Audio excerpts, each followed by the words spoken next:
Eu sou a Alessandra Moraes, advogada e professora de processo civil, e esse é o GDT em Pauta, o podcast do nosso escritório. Olá, tudo bem? Meu nome é Fernanda Doreto, eu estou aqui com a minha sócia, Alessandra Moraes, eu sou professora de Direito Civil, professora de Processo Civil, atuo na área de Direito das Famílias e das Sucessões, e a Alessandra é também professora de Processo Civil, e nós estamos aqui no nosso podcast, o podcast GDT em Pauta, que é o podcast do nosso escritório, para conversar um pouco com vocês sobre um tema bastante relevante, que é o planejamento patrimonial, o planejamento sucessório, uma coisa que as pessoas acham que só quem tem muito dinheiro precisa fazer, e isso não é uma realidade. O planejamento evita muitos problemas, né, permite que as famílias permaneçam íntegras, ou seja, diminui a briga entre os familiares. E para tornar o nosso episódio aqui mais dinâmico, a gente decidiu que a gente vai comentar um documentário que está lá no Globoplay, que é o comentário Testamento de Anita Harley, que fala a respeito da herdeira das casas pernambucanas que está em coma, né, há mais de 10 anos, e que teve aí um processo bastante conturbado, que todo e qualquer advogado imagina que poderia tornar a questão um pouco menos danosa e gravosa se alguns documentos tivessem sido elaborados. Então, nós vamos conversar um pouquinho sobre isso. Alessandra, vou passar para você. Especificamente o caso da Anita Harley, acho que chama muita atenção pelo fato de que assim que ela se tornou incapaz, assim que ela entrou em coma, diversas pessoas passaram a disputar o reconhecimento de vínculos afetivos, né?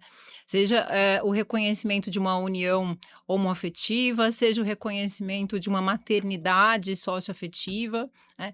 E o processo, me parece que teve uma série de reviravoltas e situações assim inesperadas que tornaram o caso de Anita Harley uma espécie de enredo de fotonovela, né? De filme. É bem isso, é bem isso. Eu acho que é interessante porque, assim, eu vou começar fazendo uma crítica, pro título do documentário, porque o documentário começa falando, eh, sobre o testamento, né, o título é O Testamento de Anita Harley. Não tem testamento de Anita Exatamente, o testamento Harley. inexistente de Anita Harley. É, pelo menos não que a gente tenha conhecimento, né, e isso é o primeiro ponto que eu acho que a gente pode começar comentando, né. Quando a gente faz um testamento público, esse testamento público ele fica registrado no tabelião de notas, mas ele não fica público para o resto do mundo, para evitar que o testador, a pessoa que fez o testamento, sofra algum tipo de pressão para alterar o testamento, enfim.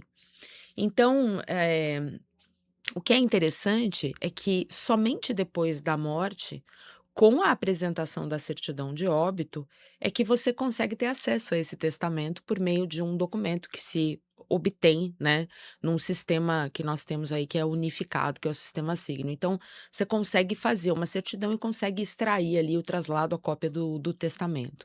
Enquanto você não tem isso, então, em tese, né, a gente imagina que ela não tenha feito nenhum testamento, porque testamento público requer testemunhas, e as testemunhas não apareceram, né, para dizer: "Olha, ela tinha um testamento". E aí seria complicado, porque teria que ter uma autorização judicial para ter acesso a esse documento, para saber se eventualmente a tal da maternidade socioafetiva estava reconhecida, enfim, né. E além dessa questão aí do testamento público ficar secreto, né, até o momento da sua abertura, registro e cumprimento, a gente também tem uma outra situação, que se ela tivesse feito uma outra modalidade de testamento, que não é só o testamento público que existe, podia ter feito um testamento particular, testamento cerrado, que eu acho mais difícil, que esse também teria registro no tabelião de notas, a pessoa, né, o guardião desse documento também teria que ter aparecido com ele. Então, o testamento de Anita Harley, na verdade, não existe, né. Acho que o que talvez confunda um pouco o público é que o documentário fala do testamento vital, né? Os advogados de ambas as partes mencionam essa expressão.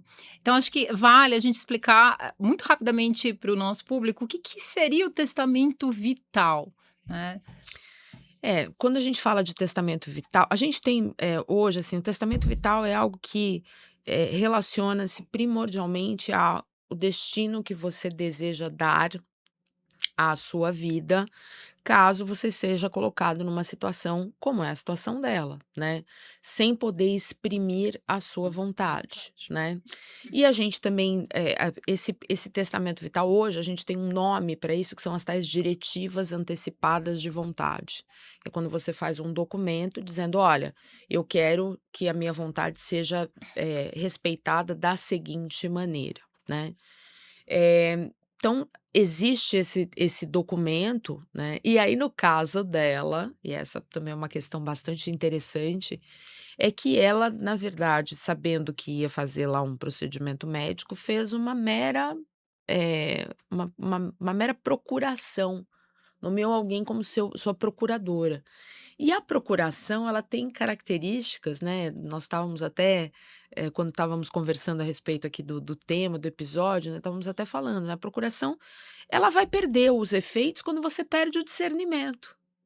Então, são documentos distintos, e que podem produzir efeitos distintos, e nesse caso, eu acho que a situação ela foi ficando cada vez mais grave, porque a gente está falando de uma mulher que não tinha filhos, que não tinha um casamento ou uma união estável amplamente declarada, né, que depois teve um reconhecimento, que depois caiu, né, e isso também sobre isso também a gente pode comentar um pouquinho. Mas que acabou gerando essa circunstância toda, de ter feito um documento que não era o documento adequado. Então aí, Alessandra, eu vou perguntar para você, porque você que é a nossa maior autoridade dentro do escritório, né, sobre planejamento, patrimonial de uma maneira geral, né. Que documentos você acha que ela podia ter feito para resolver, para minimizar o problema? Porque aí eu vou permitir, se você me permite, eu vou só falar uma frase que eu acho que é importantíssima, assim. Quando um advogado sugere uma providência para o cliente, ele não está dizendo que aquilo não vai gerar problemas futuros, porque a gente não está dentro da cabeça das outras pessoas. Eu posso fazer um documento perfeito, lindo e maravilhoso. Depois que alguém morrer, as pessoas se digladiarem e brigarem porque elas não querem aceitar o documento e buscarem N formas daquele documento não ter validade. O que um bom advogado faz é minimizar essa chance para fazer com que a vontade daquele indivíduo que fez o documento seja respeitada. Mas assim, as pessoas têm uma ideia, né, de fez o documento, então não haverá problema. Não, não é tão simples assim. Então vou passar a bola para você. Até porque, em direito nós temos um princípio da primazia da realidade, né. Eu costumo brincar com aquela história do gato e do biscoito, né, no escritório, que não adianta você colocar o gato dentro do forno e chamar o gato de biscoito, porque ele não vai se transformar em biscoito.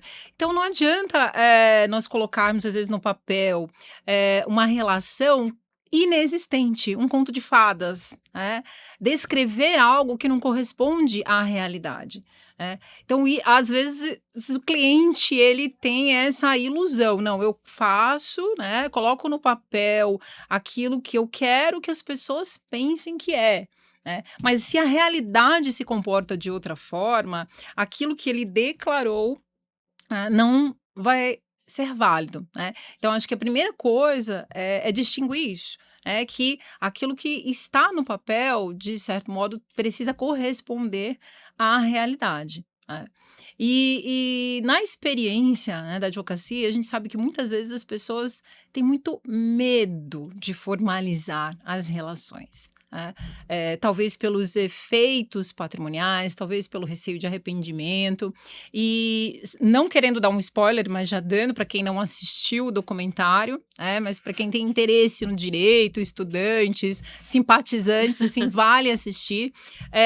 A Anitta, ela faz, uma espécie de carta de próprio punho, né, ela escreve aquilo que, ela quer que aconteça caso ela se torne incapaz numa determinada situação, e ela nomeia a Cristine, que à época, né, a assistente, secretária, consultora para todos os assuntos, para ser aquela pessoa que vai cuidar dela.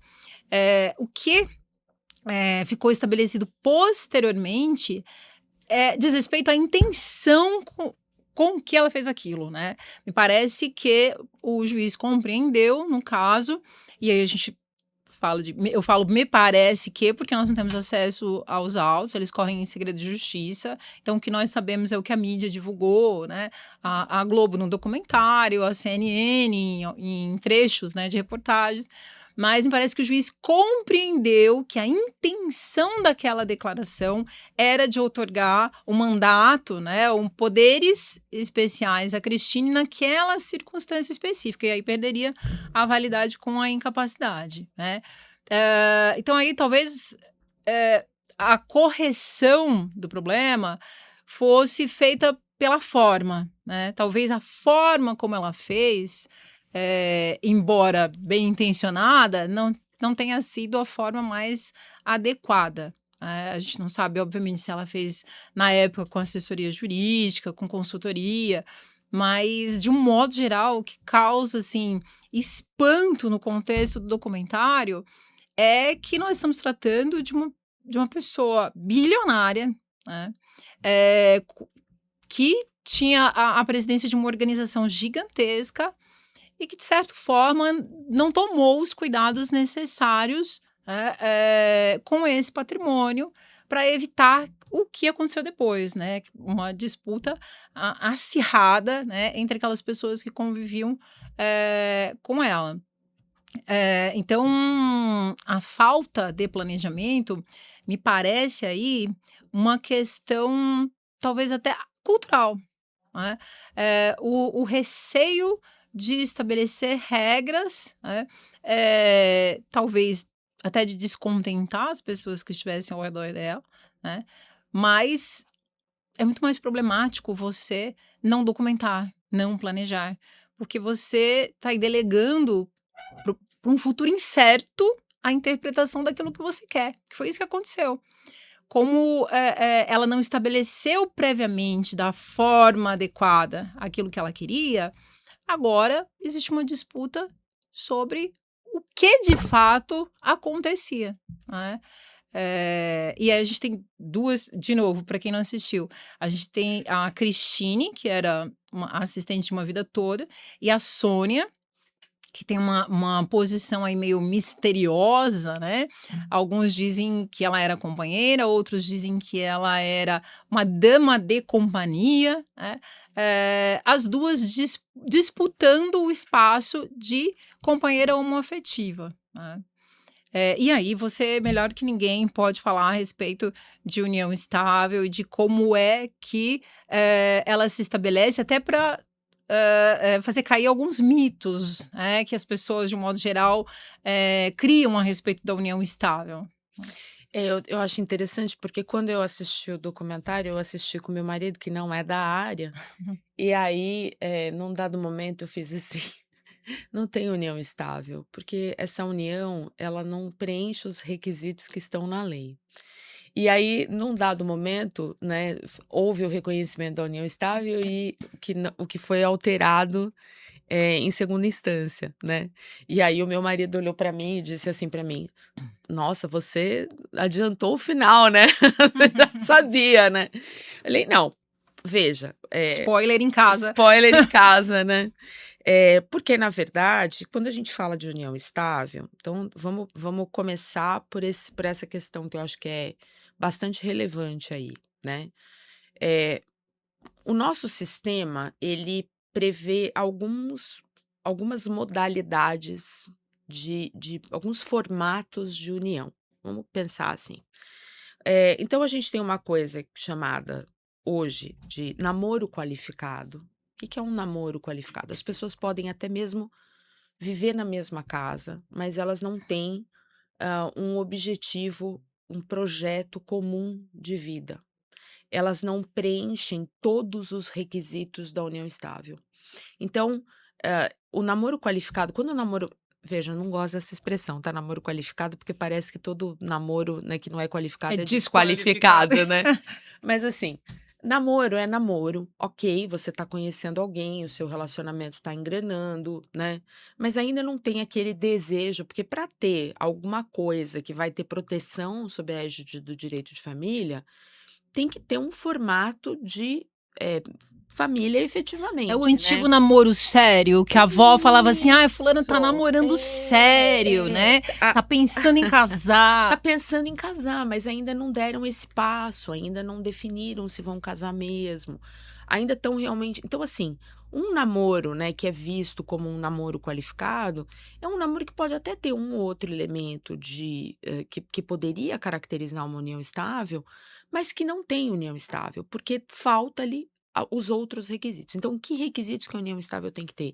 Bom, primeiro você tem que ter uma união pública, e aí que começa o problema, né, da Suzuki, da Sônia, né.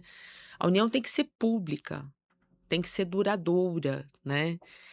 Não pode ser uma união oculta, né, desconhecida das pessoas. As pessoas que estão envolvidas não podem ter nenhum tipo de impedimento para a constituição da união estável.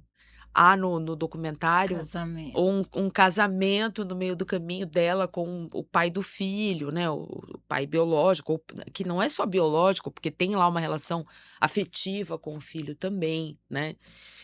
Tem que haver um projeto comum de vida, ou seja, essas pessoas têm que estar unidas, imbuídas do desejo da constituição da família. Então você pode ter num namoro alguns desses elementos, mas você não tem todos, então se você não tem todos, você não tem união estável. Então começa daí. Vamos analisar, eh, e a gente pode falar isso, né, pensando, por exemplo, no cliente que às vezes chega ao escritório, né. Às vezes o cliente diz assim para mim: "Ah, eu estou namorando, mas eu quero fazer um contrato de namoro para me proteger que esse namoro não vire uma união estável", né. Eu vou Uhum. usar a tua metáfora do gato que a gente põe no forno e finge que é um biscoito, né. Aí eu pergunto para ele assim: mas vocês vivem sob o mesmo teto?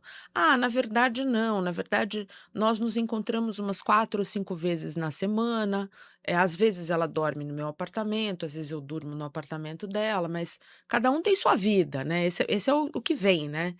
E aí eu começo a fazer perguntas, né, sobre, por exemplo, o que que acontece no seu apartamento? Os porteiros, as pessoas conhecem a sua namorada? Ah, conhecem. Não, ela conhece todo mundo. E quando eles se referem a ela, eles se referem a ela como? Eles sabem que ela é sua namorada? Ah, doutora, eles falam que ela é minha mulher. Eu já falo, já começou mal. Aí a pessoa vai me contando detalhes, então assim, a moça tem o controle da Depois desse garagem. podcast, todo mundo vai ser proibido de chamar a namorada de mulher. Ninguém mais vai querer. Mas é, assim, a gente precisa entender que não dá a união estável, ela é fato. É a mesma coisa que posse e propriedade, né. Ela é Tá lá, fato, tá tá. lá. Então, assim, a pessoa vive, 3 ou 4 vezes na semana, já dorme na casa lá do rapaz, mas isso só é suficiente? Não. Mas aí ela precisa receber algumas encomendas, ela precisa fazer alguns negócios, ela faz esses negócios dando o endereço de quem? Ah, o dele, porque é mais fácil, é mais conveniente. Aí ela decide que ela tem um serviço de streaming, mas como ela assiste mais o streaming, né, na casa dele, o login dela tá tudo lá na casa dele, né, o endereço do Uma login série de é indícios, a né, para o casa pessoal do do processo civil, cara. prova indiciária. Então assim, tudo que você vai demonstrando, né, eu me lembro um rapaz uma vez que me procurou, e ele contou que a moça que ele estava muito incomodado, porque naquele momento ele tinha se dado conta que ele estava vivendo numa união estável, eu disse: "Amigão, eu não posso fazer para você um contrato dizendo que você está vivendo um namoro, porque você já está vivendo uma união estável". O que que o incomodou? Ela comprou um jogo de cama, mesa e banho. Então ela comprou toalhas de banho, ela comprou roupa de cama, ela comprou, eh, Enxoval. um enxoval, e ela foi colocando no apartamento, que eu acredito que ela estava incomodada, porque o pano de prato era muito sem graça, então ela queria um pano de prato mais bonitinho, lá com os desenhinhos, né, não vou identificar o desenho para a pessoa não ser identificada, mas assim, ele falou: "De repente eu chego lá, minha cozinha tá daquele jeito", ou seja, era uma cozinha feminina, na opinião dele, e ele não estava preparado. Eu fiz assim: "Então, mas veja, tem outra". Aí comecei a fazer as outras perguntas e cheguei, né, na conclusão de que se eu fosse juíza, e a gente é né, o advogado é o primeiro juiz da causa, né, o cliente chega pra gente, te conta uma história, você vai construindo ali. Eu falei: "Olha, se eu fosse juíza de direito e viesse uma história dessa pra mim, da forma como você tá me contando, com todas essas provas, eu ia tender a dizer que tem uma união estável sim". né. E veja, então a gente não pode esquecer que tem os requisitos e que se os requisitos forem preenchidos, por mais que você tenha um documento falando que aquilo é namoro, o documento ele não serve, porque ele não tem o poder de contrariar a realidade. A realidade é uma: "Ah, mas eu assinei dizendo que o que eu estava vivendo era um namoro", amigão, mas a tua vida demonstra que você não que aquilo não era namoro. Talvez, melhor fosse reconhecer a relação e dispor sobre os efeitos patrimoniais dessa Pois é. relação, ou seja, conversar com seu parceiro, namorado, namorada, sobre como vocês querem que esses efeitos aconteçam, ou se não querem que aconteçam, né, mas essa conversa parece, na prática, uma conversa muito complicada, né, porque no nosso sistema ali, cristão, na nossa forma de organização social, as pessoas acham que é feio falar sobre dinheiro, né, porque afeto e dinheiro, não combinam, né, quando na verdade talvez seja o oposto, né, quando a gente conversa sobre dinheiro, você está demonstrando uma preocupação também com o futuro dessa relação, talvez com o futuro da outra pessoa, né, talvez a gente precisasse desmistificar, né, essa conversa, sobre dinheiro, sobre finanças, porque evitaria muito mais problemas se você regulasse essa relação e falasse: "Olha, a gente, vai dividir aquilo que a gente tem daqui para frente ou não? Eu já tenho muito, então o que eu já tenho no meu passado é meu, daqui para frente a gente partilha, ou não, é cada um por si e tá tudo bem se os 2 quiserem assim, né". Então, essa ausência, né, de conversa é que causa muitos problemas, porque quando a gente não fala o que a gente quer, no futuro alguém vai dizer o que a gente quer. Exatamente. A lei é supletiva, né, o regime vai dizer para você: "Olha, você viveu esse tempo, é a união estável, vai ter comunhão parcial de bens", e, né, no na em algumas situações pode até ter separação obrigatória de bens, né. Eu me lembro uma pessoa uma vez que nos consultou lá no escritório, e aí disse assim para mim: "Não, é porque o primeiro casamento do fulano, ele ainda não fez a documentação, mas ele está vivendo comigo". E aí ela foi listando todo o patrimônio que tinha sido adquirido na constância da união estável, que ela imaginava que era pelo regime da comunhão parcial de bens. E E que aí eu estava no nome disse: dele, então, deixa eu te contar um provavelmente. negócio que você provavelmente não sabe. Você está vivendo num regime da separação obrigatória de bens, porque não houve partilha do primeiro casamento. Então, aquilo que está no nome dele, você vai ter que fazer prova, prova, né? A Por contribuição. conta da súmula 377 da sua contribuição. E não é uma prova de que você esteve lá ajudando a construir, né?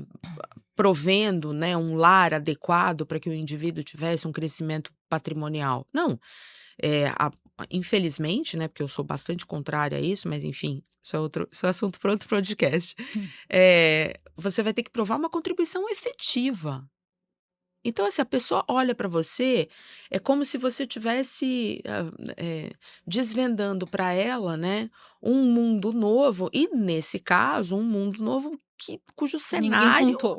é extremamente prejudicial. Então, assim, eu acredito que essa questão, da união estável, né, do namoro, ela precisa ser discutida, e a questão do patrimônio, o que eu mais vejo é assim, e às vezes a gente precisa tomar cuidado, porque são muitos os influenciadores que estão vivendo uma outra fase da vida, que tem uma outra e que acabam propagando determinados mitos, né.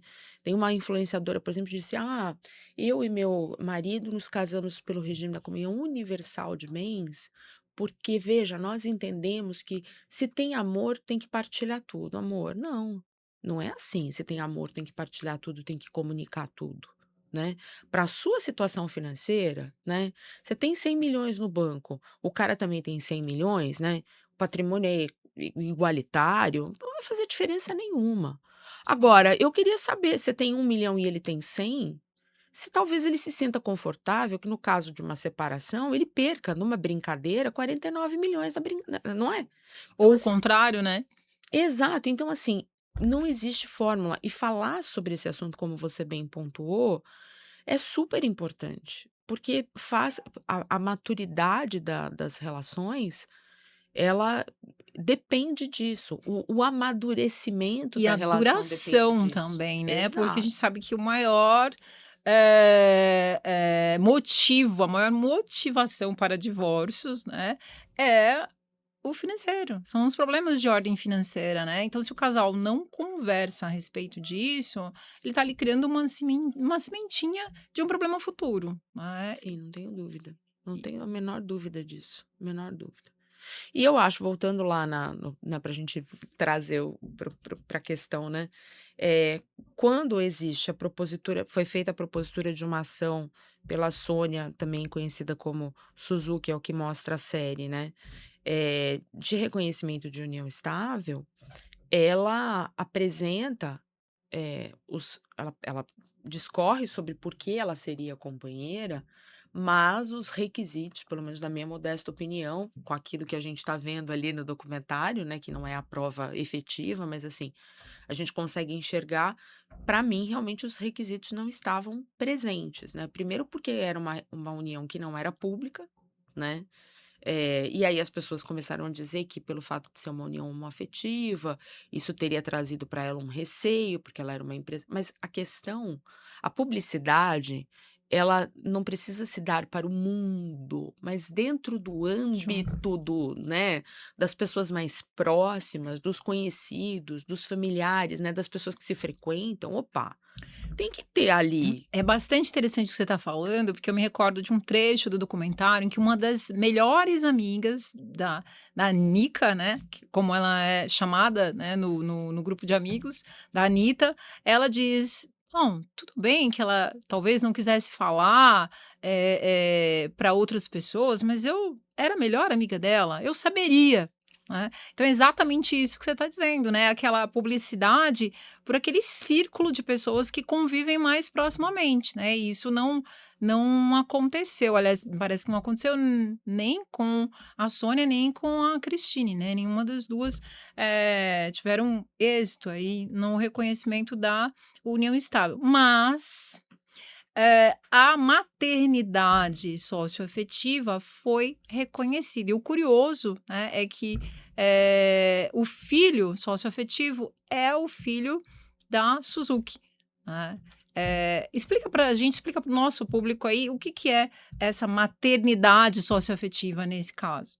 Tanto a maternidade quanto a paternidade socioafetiva, elas estão vinculadas ao afeto, diferentemente de uma maternidade ou de uma paternidade biológica, que você faz um exame de DNA ali e tem lá os 99,9999% de certeza, né, de que aquela pessoa é filho, né, daquele casal. Eh, Para ter uma maternidade socioafetiva ou uma paternidade socioafetiva, tem que ter um vínculo afetivo, e um vínculo afetivo que transforme aquela criança, né, ou aquela pessoa que está sendo ali apresentada como filho, em alguém que realmente o pai ou a mãe socioafetiva assim considere. Ó como essa prova é uma prova complicada e Complexa. difícil, né. Porque e aí tem outros, óbvio que você vai ter todos os indícios, né, então, por exemplo, as pessoas podem ser apresentadas desta forma e aí ninguém contraria ou contradiz, né, então: "Ah, aquele lá é seu filho?", "Sim, é meu filho". Não tem certidão, não tem nada biológico, não tem, mas por quê? Porque é uma consideração. Então, foi na festa da escola, era convidada, ganhava presentes de Dia das Mães, recebia, né, uma série tinha alguma responsabilidade, muitas vezes financeira, né. É a linha é muito tênue, porque, assim, filho é uma coisa, afilhado, pupilo, é outra, né. Então eu vou dar um exemplo que toda vez que eu falo desse assunto, eu falo desse assunto e trago isso para mim. Eu tive um uma situação na minha vida em que eu perdi meu pai com 5 anos, então eu tive homens depois, né, o irmão da minha mãe, meu tio João Luiz, o marido da minha tia, meu tio Ernesto, que foram pessoas que, de certo modo, cobriram esse vazio da figura paterna, né. Só que quando era Dia dos Pais, eu ligava para o meu tio Ernesto, que era com quem meu tio Ernesto dançou comigo no baile de formatura, meu tio Ernesto me levou para o altar, mas o meu tio Ernesto era meu tio. Eu não tinha nós tínhamos as pessoas quando diziam assim: "É sua filha?", porque nós não tínhamos vínculo sanguíneo nenhum, mas tínhamos algumas semelhanças, né. Na época éramos os 2 muito gordinhos, agora agora acho que poucas pessoas fariam essa associação, né. Mas as pessoas diziam: "É sua filha?", e ele dizia: "Não, é minha sobrinha". Ou seja, papéis E estavam eu super definidos ali. eu mandava cartões para ele, não tinha eu falava assim: "Como não tem dia dos tios, eu vou te mandar um cartão no dia dos pais", mas eu colocava: "Feliz dia dos tios". Então, não tem paternidade, porque não o vínculo afetivo está estabelecido? Tá, né, meu tio já é falecido, digamos que assim, se eu fosse fazer lá, tá no top 5 para não ferir suscetibilidades das pessoas que eu mais amo na vida, né, porque o amor permanece, a saudade permanece, mas tá lá, né, num lugar totalmente especial, mas não é meu pai. Sim. Então, eu acredito que essa questão da paternidade a gente consegue perceber nisso. Então, uma situação, por exemplo, você tem, uma mulher que é casada com um homem em segundas núpcias, ou seja, casou de novo, e aí ela vem e tem um filho do primeiro casamento, e este homem, que é o seu segundo marido, trata aquele filho do segundo casamento como se fosse filho dele. Ele responde ao pai que o menino fala: "Pai, dá para fazer tal coisa?". Ele respeita como se fosse pai. Gente, é muito nítido.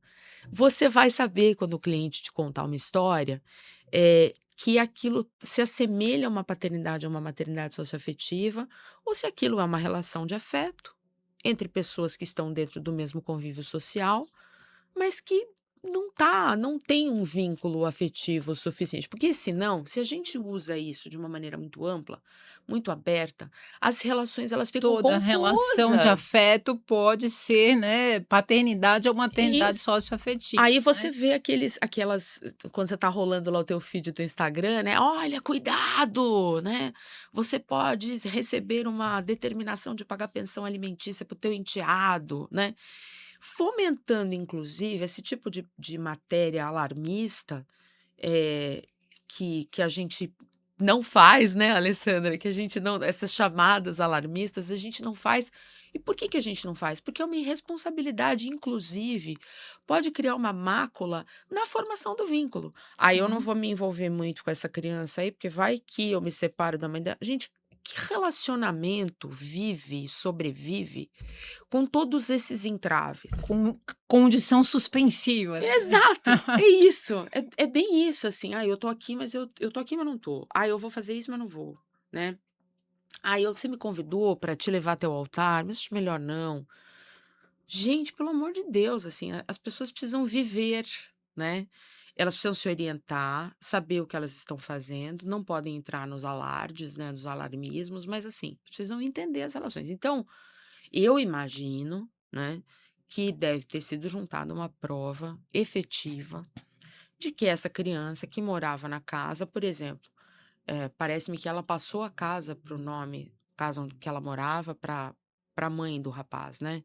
Eu acho que talvez, tenha realmente um vínculo afetivo, então eu vou garantir que caso aconteça alguma coisa comigo, se essa mulher tem ali essa casa para criar o filho dela, vai poder vender e fazer uma renda passiva, sei lá, tô pensando aqui, né. Ter uma preocupação realmente que só uma mãe teria. Curioso, que essa questão da casa foi utilizada até como, prova indiciária para, declarar a união estável, né, ou Sim. seja, ela recebeu um presente de 30 milhões de reais, né, quem dá um presente de 30 milhões de reais?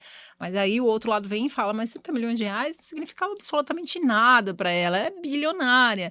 Então é como se ela tivesse dando uma joia, um presente de afeto, assim, vou te dar uma casa de 30 milhões de reais, né. Mas é indício, né, não é Não prova é uma prova. constituída, né. Exato, exato. E eu acho que para a prova da maternidade, né, socioafetiva, outros elementos devem ter sido apresentados, que a gente não tem, aos quais a gente não Acesso. tem acesso, porque só você fazer uma. Eu tenho 3 afilhados, não sou mãe de nenhum deles, são meus afilhados, né? Penso no futuro deles, penso, Pode né? presentear, né, Posso a família ou fazer um seguro de vida, nomeando-os como titulares, né, porque o meu patrimônio, eu tenho herdeiros, então meu patrimônio não chegaria a eles, então, pô, são meus afilhados, né? A mãe deles me confiou, né, um cuidado com eles caso aconteça alguma coisa. Então eu tenho um papel especial? Tenho, vou preservá-los, vou cuidar deles, mas não são meus não filhos. se confunde com a maternidade. Exatamente. Então tem que ter uma coisa muito mais, um vínculo aí muito mais íntimo, né? Vídeos, né?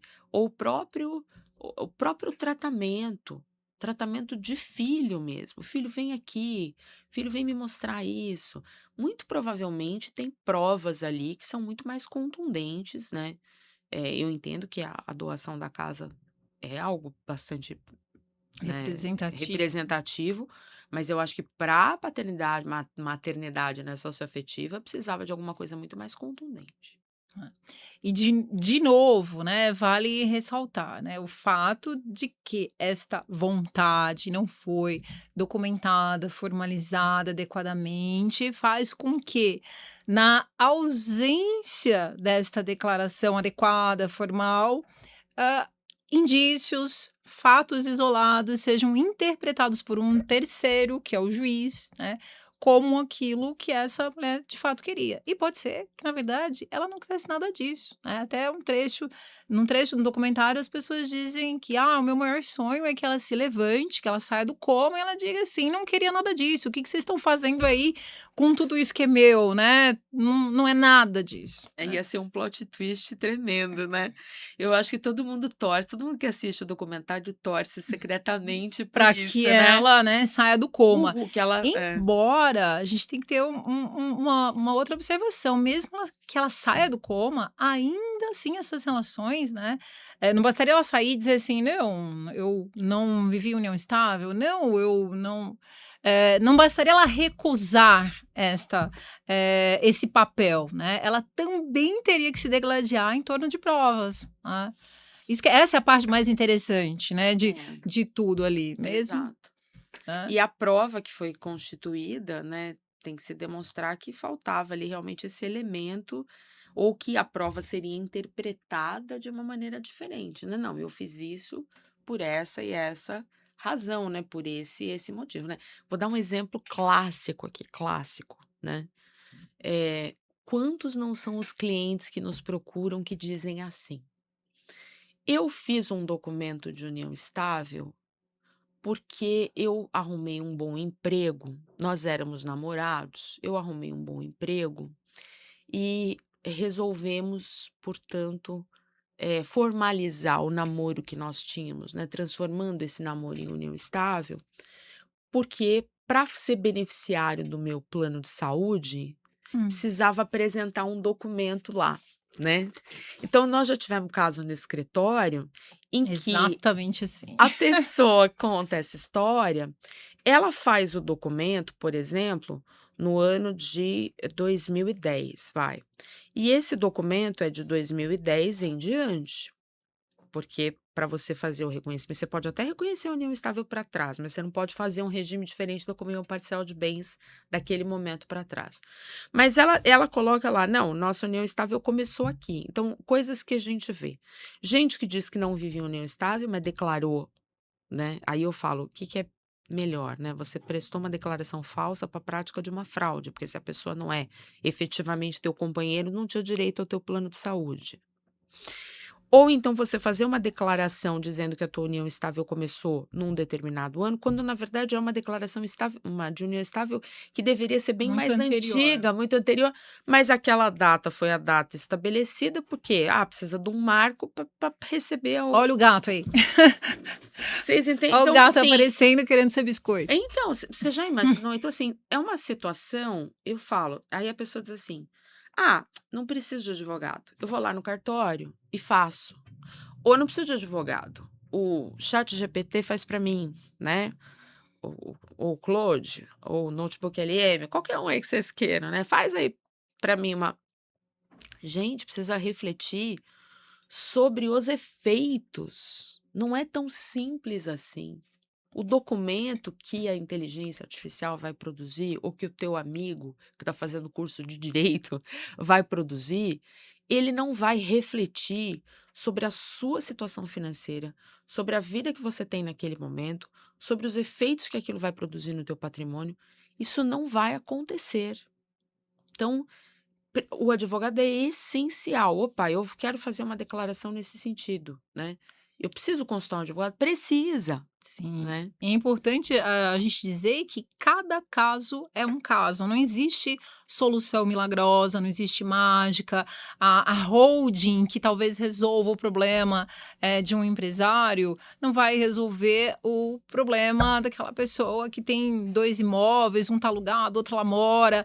Ou seja, não é possível você utilizar aquela solução que é boa para uma outra pessoa necessariamente para a sua situação. Então, acho que a assessoria de um profissional qualificado, ela é importante para entender qual é o retrato exato dessa família, o que serve a essas pessoas e mais, as expectativas que elas têm. Né?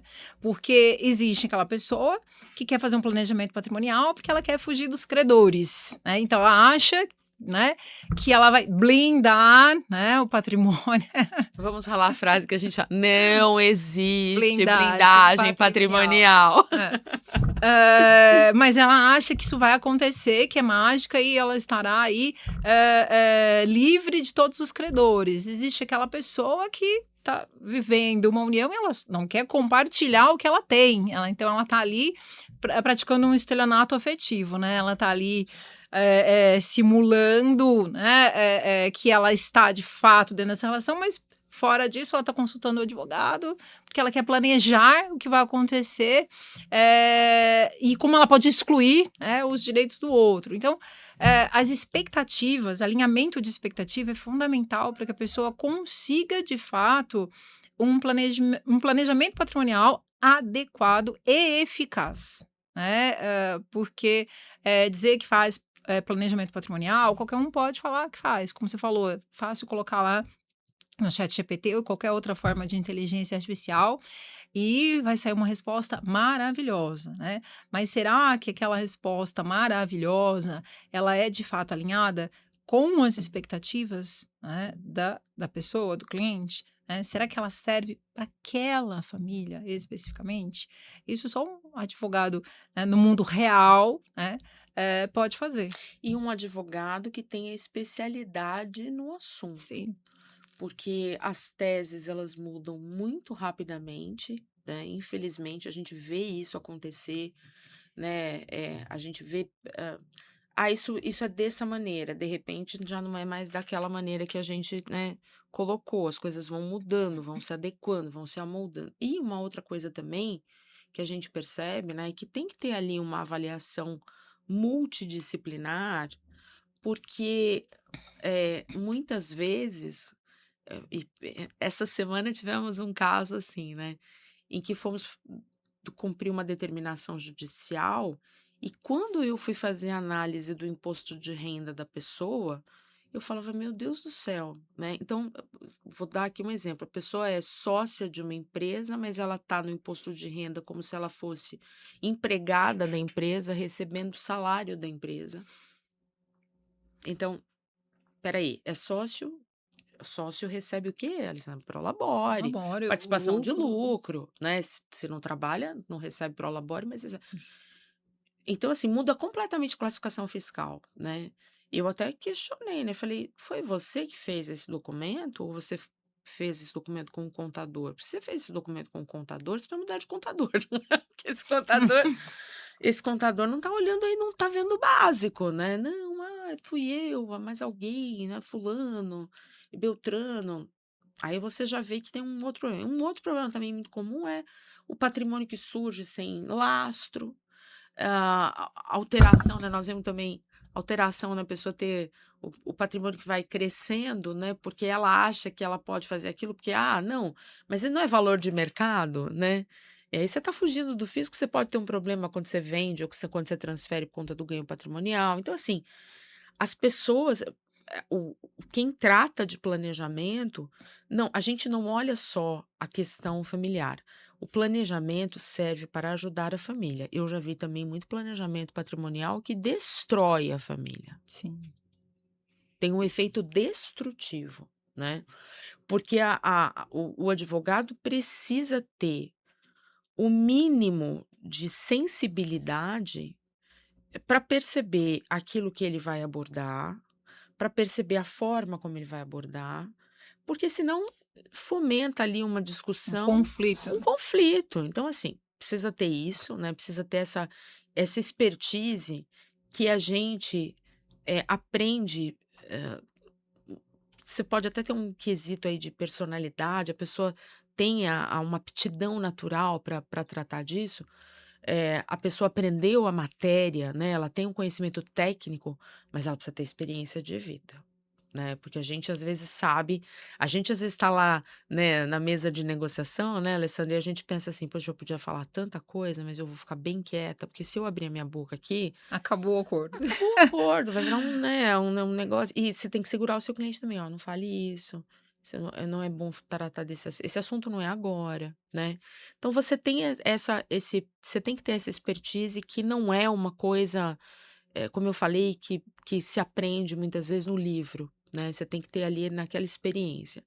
E tem que ter uma equipe, ou então tem que ter um auxílio multidisciplinar Sem dúvida. com pessoas que sejam especialistas em determinados assuntos. Se não estão dentro da tua equipe, você busca fora, né? Nós temos, por exemplo, parte se nós não fazemos penal no nosso escritório. O nosso escritório é voltado, né, família, sucessões. Nós temos uma área trabalhista bastante forte, temos uma área societária, uma área tributária que é bastante forte, mas existem questões que nós levamos para profissionais que são parceiros, que trabalham conosco. Por quê? Porque eles têm expertise, têm o dia a dia, né? Então, eu acho que isso é importante também, você saber quem é que está ali te assessorando, se tem essa visão multidisciplinar. Porque não adianta nada eu resolver um problema que no papel vai ser lindo, e quando vier a notificação do fisco para pagar o tributo, o cliente seja surpreendido. Sim, o planejador patrimonial, muitas vezes, ele é um curador, de outros serviços, né. Exato.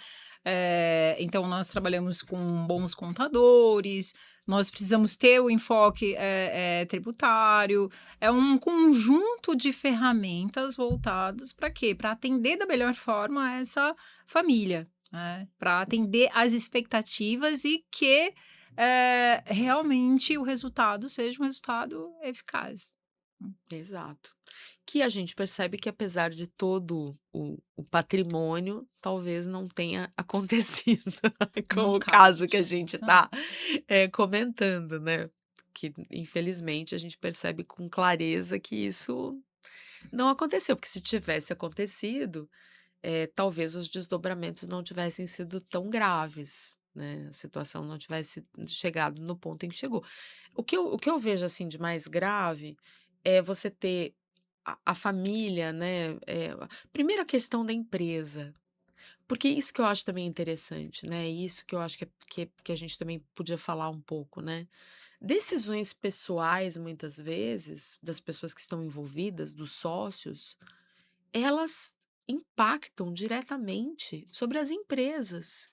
E aí, quando você fala da empresa, você não está falando só do nome da empresa, você está falando de todo o conjunto dos empregados Sim. daquela empresa que dependem do funcionamento daquela empresa. Você está falando de todos os fornecedores que dependem daquela empresa, né? Principalmente quando nós falamos de uma empresa familiar, que me parece Exato. que era ali o perfil, das casas pernambucanas, né, se eu não estou enganada, assim, a Anita Harley ela tinha, o controle acionário, né, das casas pernambucanas, ou algo próximo a isso, né.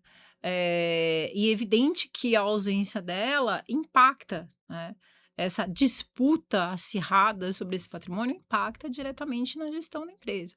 Então, o planejamento, ele é patrimonial, ele é familiar, ele também envolve a sucessão né, dentro da empresa, né? A preparação dos seus sucessores, a forma como isso vai acontecer, a necessidade de ter um contrato social bem elaborado, além de um contrato social, um acordo de sócios bem elaborado, onde todas as regras e todas as expectativas, de novo, eu gosto de falar muito de expectativa, porque eu acho que as expectativas, quando elas não estão alinhadas, elas é que causam os problemas, os conflitos, né? Uma pessoa quer algo, a outra quer, às vezes, o oposto. Muitas vezes elas não se conversam e aquilo vai gerar um conflito. Se não vai gerar um conflito hoje, né, porque às vezes alguém se cala, com certeza Vai vai gerar gerar depois. um conflito no futuro, né? E aí a omissão causa um problema muito maior, né? Eh, ações, né, onde se discute partilha de patrimônio, a gente sabe que às vezes elas duram anos, né? E muitas vezes existe um desgaste imenso, não só das pessoas, mas também desse patrimônio, né? Às vezes a gente presencia, infelizmente, né, um patrimônio se deteriorar, se perder, por conta de uma disputa, ou seja, não é meu, não é de ninguém, né? E isso é péssimo, né? E isso pode ser evitado com um planejamento patrimonial, sucessório, planejamento até familiar adequado, né? É, a gente tem até um instrumento que é o protocolo familiar, que é pouco falado, né? Que pode ser também uma forma das pessoas que estão envolvidas naquela família alinharem as expectativas, né, fazerem determinações, assumirem obrigações, assumirem responsabilidades, né?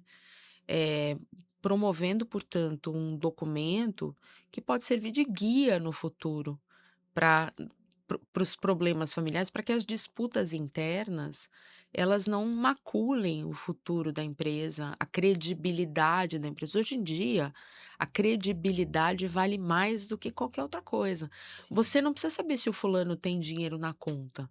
Você precisa saber se ele tem. Você se tranquiliza ao saber que não existe nada que o impeça de pagar, né? A gente já viu aí empresas serem literalmente destruídas por conta da perda da credibilidade, né. Sim.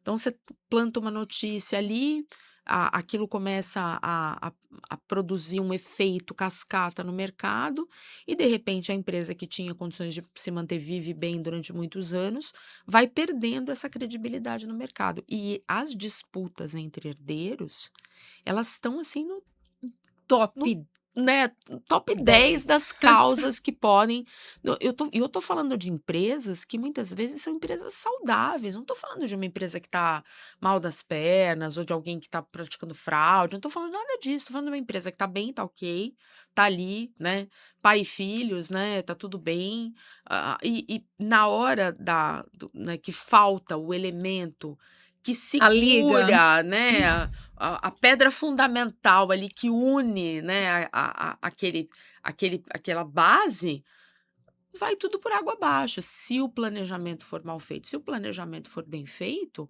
a empresa permanece sólida, E né. os que estão ali já sabem o que fazer, né, na Exatamente, ausência. exatamente. O tema é, assim, maravilhoso, a gente poderia conversar aqui tranquilamente 2 horas, né, a respeito disso, mas acho que a gente tem que deixar isso para os próximos episódios, né.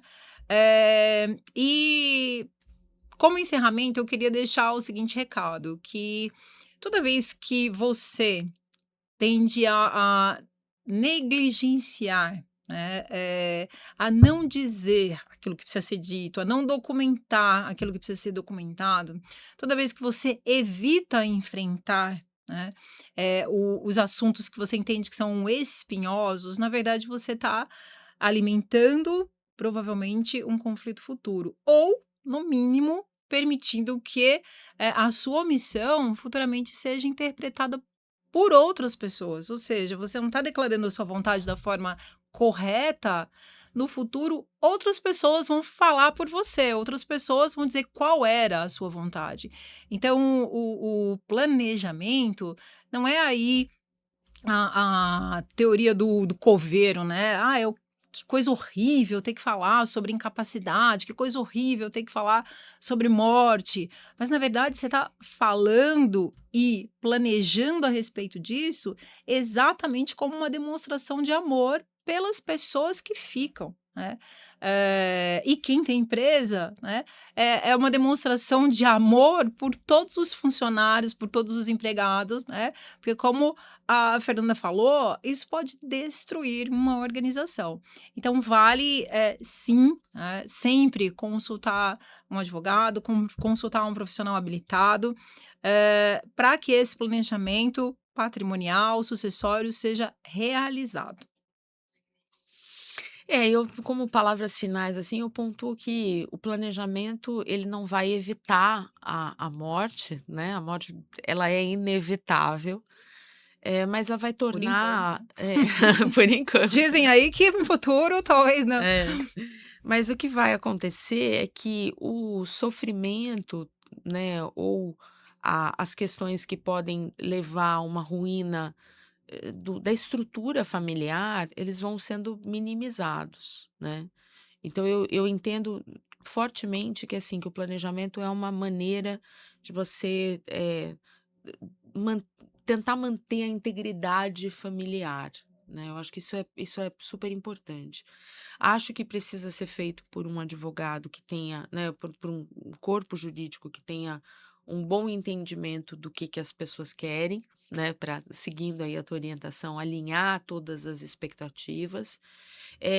E acredito também, né, como a gente mencionou, né, poderíamos falar sobre uma série de questões aqui, mas eu acho que hoje a gente tem vários mecanismos que estão à nossa disposição, para lidar com, esses problemas. Então, com esse problema, né, com esse evento, que é o evento morte e com as suas consequências. Eh, não temos única e exclusivamente a figura do testamento. Temos as diretivas antecipadas de vontade, temos a possibilidade, nós não mencionamos aqui, mas podemos tratar disso num próximo podcast. Temos as questões envolvendo a nomeação de um curador, com a chancela do curatelado, né. Eu posso inclusive dizer que quem é que eu não quero que seja o meu curador. "Ó, eu não ligo para quem vai ser nomeado, mas eu não quero essa pessoa porque eu tenho, uma questão com ela". Isso é um direito seu, né, que você pode fazer valer usando o mecanismo correto. E temos outras formas de planejamento, né. O caso da Anitta eu acho que é tão, interessante, porque como nós começamos falando, a gente está falando do testamento dela, sendo que nem sequer ela morreu. Ela está numa situação, né, de uma pessoa que está em coma, né, não sei se ela está em coma vigil ou não, mas enfim, ela está em coma, está esperando que a situação, eh, se defina, e enquanto isso a família está aqui do lado de fora enfrentando todos esses problemas, né, que poderiam ser resolvidos se tivesse sido feita uma diretiva antecipada de vontade, se tivesse feito um planejamento, se tivesse sido feita, uma declaração de: "Olha, no caso de falta, como é que vai ser resolvido ali o problema".